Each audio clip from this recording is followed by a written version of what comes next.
a distinct composition. I feel like that's very ambiguous. We are off to, dare I say, the best season yet. Like, we are getting love, betrayal, drama, everything that you want from a reality dating show. Like, just enough to keep things interesting, but like still real, so you have someone to cheer for. And I'm so here for it. I'm very excited to get into this with all of you. This season has castmates from my hometown of Houston, Texas. As I'm recording this, Beyonce is in Texas right now, and I feel some kind of way about like not being there. But I'm watching Love is Blind to keep me attached to my home root. When they were doing some of the promos for this show, they were saying like, going to where no reality dating show has ever gone before. Baby, does like no one remember the gym that was Married at First Sight Houston? None of those couples are together, okay? That was drama. That was peak television.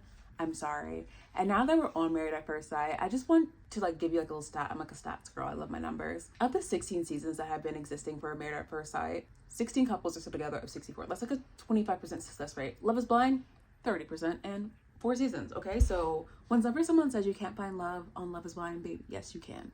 And Lauren and Cameron, everyone's faves, still together. Those 2 people from season 3 that everyone hated, still together. Tiffany and Brett, still together. Okay. So we can find some couples here. This season, from what I've watched so far, does not make me believe in love too much. I'm going to be honest. It seems a little bit too much erratic. I'm glad I'm not in the dating scene, but hey. Enough about all that. Let's get into episode 1. The show always kicks off with Vanessa and Nick Lachey explaining the show to people. I'm sure at this point, everyone knows what the show's premise is. I would hope before you got on a really dating show, you like knew how the show worked. Imagine showing up to Love is Blind and they're like, hey, actually, so how this show's actually going to work is we're going to divide the man and woman in their own separate quarters, and you can only meet people through a pod style where you talk to them through a wall, but you cannot see them. I'd be like, wow, that's crazy. That's real. Have the chance to fall in love based solely on who you are on the inside, not for your looks, your race, your background, or your income. But they do the whole thing. They explain the show. I'm sure you're like me and you're wondering, how the hell do people end up engaged at the end of 10 days? Like, how are they so sure? And some people get engaged the first episode, which is probably like 3 days in. Like, how do they do that? Well, the very first day, each person meets each person from the opposite sex. So each man meets each woman on these short dates. And from there, they like axe out people. And then from there, they have the opportunity to go back and talk to whoever they want to. So whenever you like see someone, they're like, oh, is this like Tiffany? And they're like, oh, is this Brett? That's because like someone's asking them to meet up, but they don't know who it is at the time. So like they're hopeful and waiting. The pods are open 24/7. So you could be on a date for 6, 7, 8 hours in there if you want to, or just for 5-10 minutes. You can do whatever. Like that's why people, you see people sleeping, working out, chit-chatting, eating their meals, because you literally have that time. I always say it's not just about frequency, it's about the length of time. So let's say that you see your significant other 3 times a week, and I see my partner every other weekend for the whole entire weekend. My relationship might progress a lot quicker than yours because you're spending like 6 hours a week. I'm spending 48 hours every 2 weeks. Okay, there's constant communication after that, depending on how that feels, but like that just gives you a frame of reference of how people can get to the point where they feel comfortable enough. A lot of these people don't matter. I'm not saying to me, I'm just saying to the producers, like this whole entire cast that you'll see here. I've never seen these people in my life. Maybe one goes like quick little flashes when they're men or women's quarters, maybe, but like I can tell you their name, their age, what they do for a living, who their romantic partners are. I do not know. Because Love is Blind always chooses 5 couples ultimately. This season's been a little weird, not gonna lie. Quick little spoiler we'll get into. But that's how it works. And some couples, they just don't end up following. There are always couples that end up getting engaged that we don't see. I think last season there were 2. Neither of them made it out of the pods with the idea that like, oh, if you don't have a chance to pursue your relationship outside the pods, in the framework of like the Netflix show, how well is it going to actually work, fair, valid, whatever. And also attraction. Sometimes when you see the person, like it's just like, oh, sorry. And that's actually what happens to one of our couples this season, where she's like, oh, you have like your teeth, like his teeth are a little weird. If like I had met him in public, I've been like, no, but like I love the man now, so I guess it's not too bad. Girl. We open up and we're first introduced to Uche, who has some really depressing statistics. Looking at statistics, I mean, the danger zone for marriages, years 1 through 2 and years 5 through 8. A lot of women are not here for it, but if I had applied for this show in Houston, you better believe I'd be all over this 33-year-old man. lawyer, good job. I later learned that he owns his own business. I'm here for it. He seems great. I'm like loving me some Uche at this point. The early conversations are so asinine. This is why I don't date, because I cannot stand this. Oh my God, I'm not. You're not a horny person? I would like to be. You're not a horny person, is that what you said? Morning. Oh, I was like, what? The first person that we really get to know that I'm assuming is going to get married is Lydia, who's a geologist and Puerto Rican. She meets this guy, Milton. They hit it off over the fact that Milton's really into geology. They're talking about rocks. He's like, do you think shale is different than quartzite? I don't know what that means. It's good, but turns out Milton is 6 years younger than Lydia. My thoughts on Milton is he's too young for me. Lydia doesn't love that. So Milton's 24, Lydia is 30. I'm on the fence. At this point if it's actually gonna work. It could, it could not. You never know with a show like this. But I'm gonna go with no. I'm gonna go with no. I mean, even if they ended up engaged, I just don't see it. Especially because Lydia has another love interest, Izzy, who she is obsessed with right off their bat. Like, she's calling him Hablas español. Hablo español. Nice. Soy bilingüe completamente. her man. She's like, oh, because especially when she finds out that he has Hispanic descent, she's like, love it, love it. We are ping-ponging all over the place this first episode. We see Lydia with Milton, we see Lydia with Izzy, we see Izzy with Stacy, we see Izzy with Johnny. Like, I'm getting lost. I'm trying to figure out the names. I'm taking my notes. I'm like watching, just trying to like get my ducks in order. We spend more time with Izzy and Johnny. I'm liking them. I'm not gonna lie. I'm liking it at this point, and I'm so for them. Johnny has been divorced before. Izzy has had a failed relationship. So I'm like, okay, failed engagement. So I'm like, okay, they both understand that you can be in love with someone before and have it not work out, but still be open for love. I'm like, I love that. We're moving on. We're keeping it pushing. Our first crying scene of the season is brought to you by Taylor's 25 and a teacher. Yeah, I struggled with like loving myself. That's it. I'm not saying you can't struggle with that. I do. Lots of people do. But I just want more from you. But I just would have liked to have more information from her. That way I can become invested with her. Because at this point, like, I'm not invested in her story. Her love interest is JP. She's getting, like, the Lauren Cameron edit right off the bat. The Brett Tiffany edit. Because right off the bat, it's just them. We don't see any other person they talk to. That was it. I'm sure they're going to get engaged. Probably, but I don't want to see it. I'm good. I'm fine. Look, I'm very happy for you. Don't get me wrong. But like, you just seem boring. You just seem boring, and I don't really care about your love story. I'm gonna be honest. I'm honest in that statement. Uchi and Miriam. I love me some Uchi. He's a lawyer, 33, owns his own software business. He gives me I've been to therapy vibes. This is the only two people that we see Uchi with are Miriam and Aaliyah. Miriam and Uchi just feel so off. Like, the energy is just so off between them. I hate Miriam as a character. So as we got to the end of episode 4, I still saw her around, which is very interesting. And there's one scene where Milton was like, hey, I know where each of your top people are.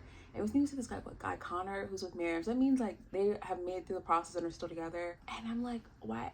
So you were going to study medicine. What did you end up doing? I ended up exploring a career in chemistry, so I'm a scientist. What type of science?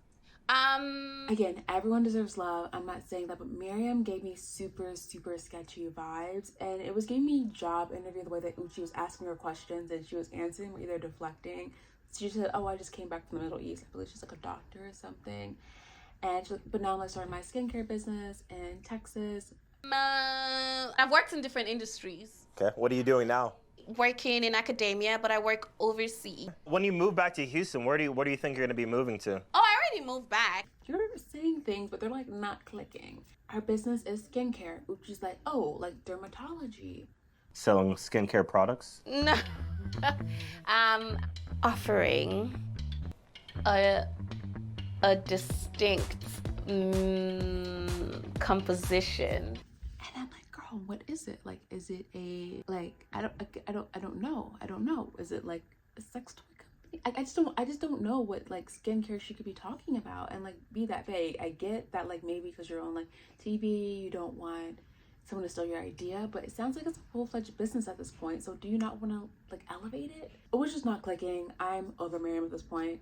Hope I never see her again. I'm good here. Oh, yeah. I could see a man see something messed up and start fixing it and just get wet. Favorite sexual position?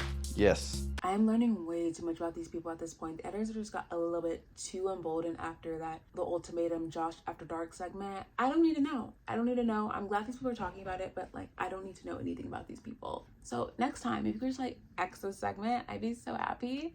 No one's listening to me, but if you could, I would love that. Stacey gives me Amber vibes. That's all. That's my only comment about Stacey. Nothing else. My friend in the twin bed next to me, and she was getting on top of me, and I specifically remember saying no, like multiple times, like, no, I don't want to do this. Yeah. Scenes like this are what makes a show like Love is Blind so damn good, and why people feel confident enough to get engaged to someone that they've never seen. Because like in the pod dynamic, it's basically like you're talking to a wall. You're basically just talking out loud and able to have like your best, like deepest, darkest secrets, because you don't have to worry about how the other person's perceiving you or seeing their facial expressions. And that's kind of like why I love like doing videos like this, because like, I'm literally talking to no one.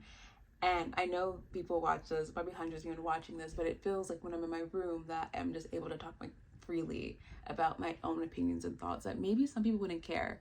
Like if I was just saying to someone else, they'd be like, oh yeah, they'd be eye rolling or looking at their phone, and you don't really have that experience, so it just makes it very freeing. Stacey and Lydia both have Izzy as their number one. Lydia, she's singing to the praises. She's like, Izzy this, Izzy that, yes, Izzy, Izzy, Izzy. Stacey, she's just like, yeah, don't really know who my top one is. I don't know. She's being really close to her chest. She's like, I don't want any other girl to know who I'm with. I'm not here for the competition. We're not having this conversation. Lydia, completely different about that. But little do they know that Izzy at this point feels the most for Johnny, and this will end poorly for 2 of 3 of them. The question is, who was going to happen to first? Luckily, we don't have to wait too long, as we immediately get a clip of Izzy and Lydia. Lydia's walking in, she's like, hola mi amor. Hola, mi amor. And Izzy's just like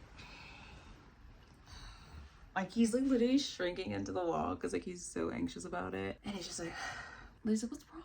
He's just like, I just, I have some other relationships that are just progressing more at this point, and I think this is it. Lydia doesn't love this. She's like, wait, that's it? And Izzy's defense, because Lydia wants more, she's like, he doesn't give me an explanation. He does. I've just developed connections with other girls that is stronger than the connection that I've had with you. Which is fair and valid. I don't know. I guess I know it sucks. I know it sucks so much. And I know it can feel so callous because you even see the other person. You don't see them like being like sad, being like, yeah, I'm really sorry about this. You're just hearing the words and like it hurts to you. It like literally hurts. And it's so hard because people go on a show like this as a last resort, and then like to have like their dreams like crushed. I can't even imagine how that feels. We see Uchi and Aaliyah again, and I feel like it's a good sign because usually we see them like multiple times. That's like, again, the whole show's edited. You have to like learn the editing styles, and it shows that Aaliyah and Uchi are probably gonna be like end game. And as they're talking, they both have a common interest of guitar and poetry.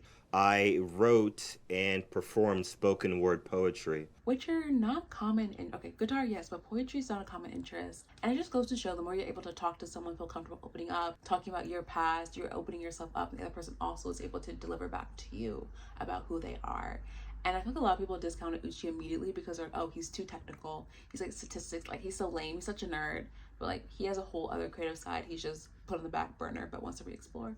And I love that. You just don't know. Listen to me. Anytime you're feeling uncertain about anything, you bring that up to me. I'm always going to be that person for you, and I want you to know how much I care about you. When Uchi says this, it literally makes you want to like kick my feet up and like squeal like a little schoolgirl, like the growth, like literally the growth. I know this is the baseline, but in real life, I am out here getting ghosted by 28-year-old men who text me a month later apologizing, saying that they're going through stuff. Look, I know my standards, but like it's just so nice to know that this does exist. Okay, just as quickly as things are going so well, Uchi, they get into this conversation. I don't know how it comes up. Sometimes it was selfish, but You've done things. Have you ever cheated in a relationship? And we learn that Aaliyah cheated in the past. Uchi goes in on her a little bit more than I would like. Oh boy, you're a recent cheater. Personally, I'm like, okay, yes, not everyone's cheated, but people have a past. People do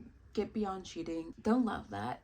You're doing so well, Uchi. I did not love that. We learned that Aaliyah was with this man for 2 years. She tried to make things work, it just wasn't working. She never told him that she cheated. Uchi finds this unforgivable. We learned that he cheated when he was 18. I'm like, okay, I guess that's kind of why but like, it's just like, there's a level of respect that you can give your partner, and cheating isn't the end all be all. People every day get back together, people who have cheated on you specifically, and they move on and they haven't done that. Like, people can grow. This obviously makes Aaliyah break the fuck down, and she scurries out the room so quick, and you do see Uchi here start to apologize, but she's like gone at this point, and she rushes into her bestie Lydia's arm, who comforts her and immediately says, He's not the one for you.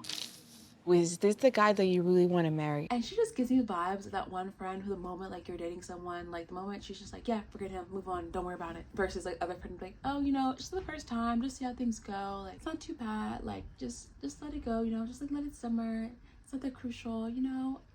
Again, I'm not saying one's more right than the other, but it was just like a little too quick for me for like to immediately be this scared of this person, especially when, you know, Aaliyah's been telling you that she's feeling really strongly for Uchi. And that's where we end episode 1. This is really weird because we usually end episode 1 on an engagement, but yet we don't have one, and we actually don't get to an engagement until almost the end of episode 2. We are in the pods a lot longer this season than normal, but I don't think the season's longer, so I don't know what's going on there. Episode 2 does not pick up where episode 1 left off, unfortunately. We don't immediately get the chance to just jump back into the Aaliyah Uchi drama. We learn that post the whole Izzy drama, Lydia went back to Milton. Again, I'm surprised to see this man here, very surprised. And look, they're cute, they have things in common, but they just give me more like friendship vibes versus romantic vibes, and I just know the moment she sees him, it's just not going to be this whole rainbows and flowers or thing. She's gonna be like, oh, he's so little. I don't know. I'm just like joking there. But yeah, I just don't know. I just don't know about them.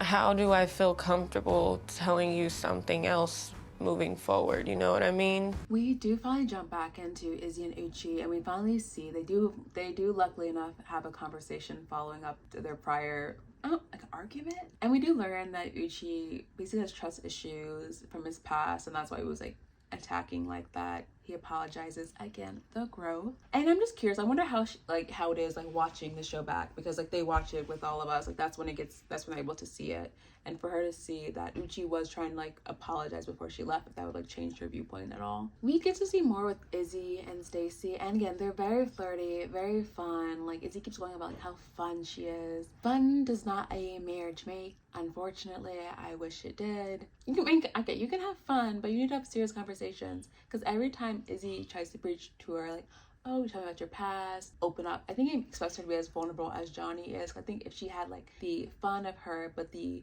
vulnerability and openness of Johnny, but oh, Stacy's for sure.